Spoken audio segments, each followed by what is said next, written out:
सबसे पहले ये बताइएगा सर कि किसानों से धान सर किस रेट में ले रहे हैं सर? किसान से हम लोग धान 2369 रुपये सरकारी रेट के अनुसार हम लोग खरीद रहे हैं।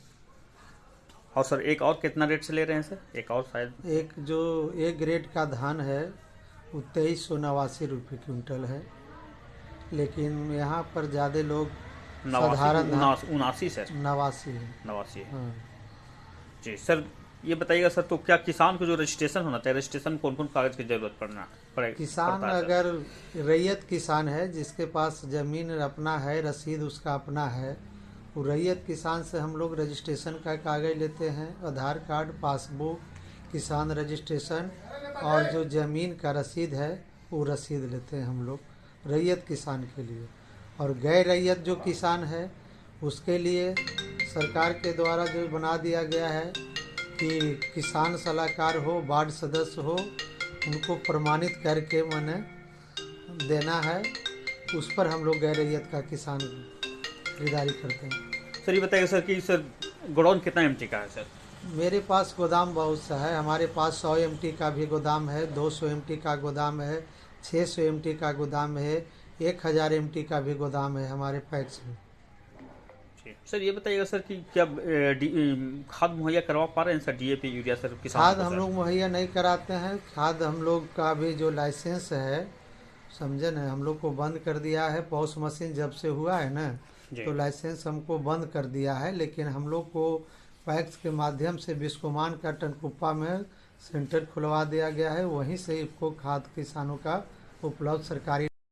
सर कि क्या बायोकेमिस्ट्री का लाइसेंस आपके पास है सर?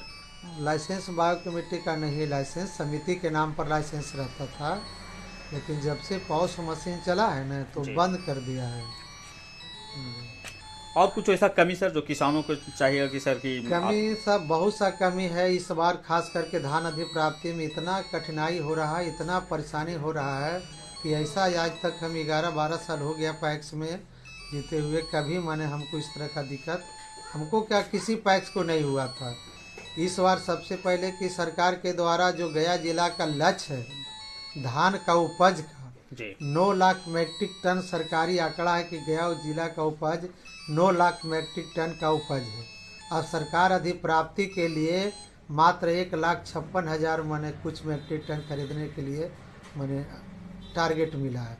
अगले साल 1,96,000 मैट्रिक टन धान का लक्ष्य था, इन साल कम करके 1,56,000 कर दिया गया। और अगले साल की बात है कि अगले साल 20-22 दिसंबर से एसएफसी के द्वारा सीएमआर मने जमा शुरू हो गया था लेने के लिए। पैक्स अपना सीएमआर जमा करता था, पैसा आ जाता था, फिर किसान का खरीदारी करता था। इस बार जो अभी है मात्र 2-4 पैक्स, 10 पैक्स, 1 लाट या 2 लाट चावल जमा किया है।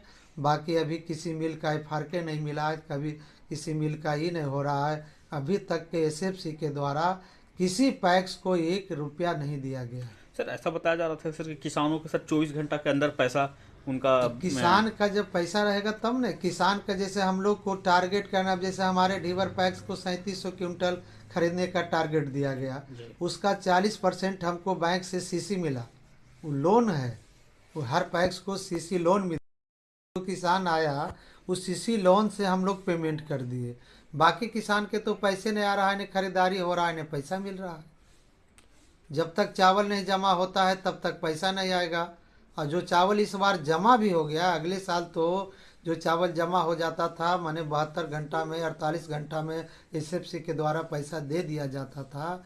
इस बार जो चावल जमा भी हो गया है शुरू होने के बाद, उसका भी पैसा नहीं आ रहा है, हम लोग किसान को पेमेंट नहीं कर पा रहे हैं। सर सरकार से क्या कहना चाहिएगा सर इस सरकार से आग्रह करते हैं कि धान अधिप्राप्ति एक महत्वाकांक्षी योजना, किसानों के हित का योजना है।